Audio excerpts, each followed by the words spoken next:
Hi friends, இன்னைக்கு கதை சொல்லட்டுமா? இந்த கதையில் கணவனும் மனைவியும் முதலிரவில் எப்படியெல்லாம் பேசிக்கிறாங்க அப்படின்றத பற்றின கதை தான் இது. அறைக்குள் நுழைந்த கதிரின் கைகளில் ஒரு தட்டு நிறைய பழங்கள் இருந்தன. கட்டிலில் அமர்ந்திருந்த சுமதி, என்னங்க இது, முதலிரவில் எல்லோரும் பாலோடு வருவாங்க, நீங்கள் என்ன பழங்களோடு வந்திருக்கீங்க என்று கேட்டு திருவென விழித்தாள். கதிர் குறும்புடன் சிரித்து கொண்டே அவள் அருகே அமர்ந்தான். பால் எப்பவும் கிடைக்கும், ஆனால் இந்த மாதிரி பழங்களை சுவைக்க சரியான நேரம் இதுதானே, அதுவும் எனக்கு பிடிச்ச பழங்கள் இங்கேயே இருக்கும்போது என்று அவன் அவளை ஆழமாக பார்த்தான். சுமதிக்கு முகம் சிவந்தது. என்னங்க, உங்கள் பேச்சு ஒரு மாதிரியாக இருக்கு. சரி, நாம் ஒரு கேம் விளையாடுவோம் என்று கதிர் அவளை அழைத்தான். நான் சில பழங்களோட பேரை சொல்வேன், நீ அதுக்கு பதில் சொல்லணும், ஓகேவா என்று கண்ணடித்தான் கதிர். கதிர் மெதுவாக அவளது தோள்களை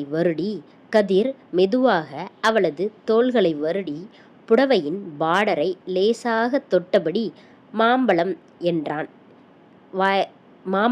என்றான் இழுத்து. சுமதி அவனது கள்ளத்தனமான பார்வையை புரிந்து கொண்டு நெளிந்தபடி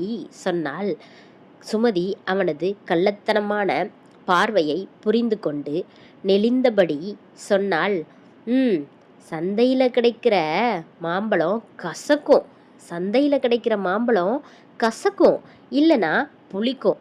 ஆனால் உங்கள் முன்னாடி இருக்கிற இந்த 2 மாம்பழமும் ரொம்ப இனிப்பானது. ஆனால் தொட்டு பார்க்க மட்டும்தான் அனுமதி, கடிக்கக்கூடாது அப்படின்னு அவன் சொன்னான்.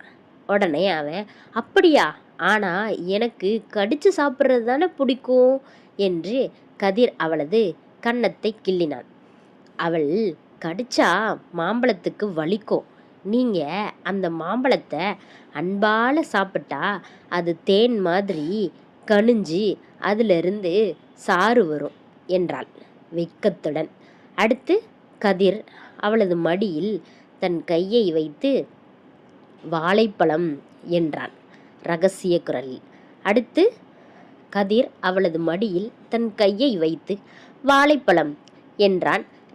குரலில். சுமதி அவனது நெஞ்சில் லேசாக அடித்துவிட்டு காதோடு கசுகசுத்தாள். ஆண்களோட வாழைப்பழம் எப்பவும் பார்க்கத்தான் கரடு முரடாக இருக்கும், ஆனால் சரியான நேரத்தில் அதோட தோலை உரிச்சா உள்ளே இருக்கிற சுவையே தனி. ஆனால் அதுக்கு இன்னும் கொஞ்சம் பொறுமை வேணுமே என்றாள். கதிர் ஆச்சரியத்தில் வாயை பிளந்தான். அடி பாவி, நீ என்னை விட பயங்கரமாக விளையாடுற என்றான். இப்போது கதிர் அவளது முகத்தை மிக அருகில் நெருங்கி அவளது உதடுகளை தன் விரலால் தொட்டு திராட்சை என்றான்.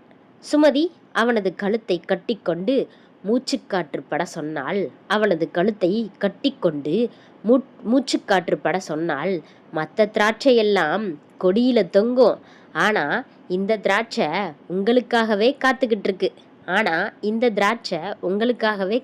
இருக்கு. ஜூஸ் பிழியணுமா இல்லை அப்படியே முழுங்கணுமான்னு நீங்களே முடிவு பண்ணிக்கோங்க அப்படின்னு சொன்னான். இனிமே பழங்களை வெறும் வாயால் பேசி பிரயோஜனம் இல்லை, ப்ராக்டிக்கலாக சுவைச்சு பார்த்துட வேண்டியது தான் என்று கதிர் தன் பழத்தட்டை ஓரமாக தள்ளி வைத்துவிட்டு அவளை அணைத்து கொள்ள அந்த அறையில் வார்த்தை விளையாட்டு லீலைகளாக மாறத் தொடங்கியது. கதை பிடிச்சிருந்தா மறக்காமல் சப்ஸ்கிரைப் பண்ணுங்கள். இந்த மாதிரி வீடியோ பார்க்கலாம். சப்ஸ்கிரைப் பண்ணால் இந்த மாதிரி வீடியோ கண்டிப்பாக நம்ம சேனலில் பார்க்கலாம். மறந்துடாமல் சப்ஸ்கிரைப் பண்ணிடுங்க. பாய்.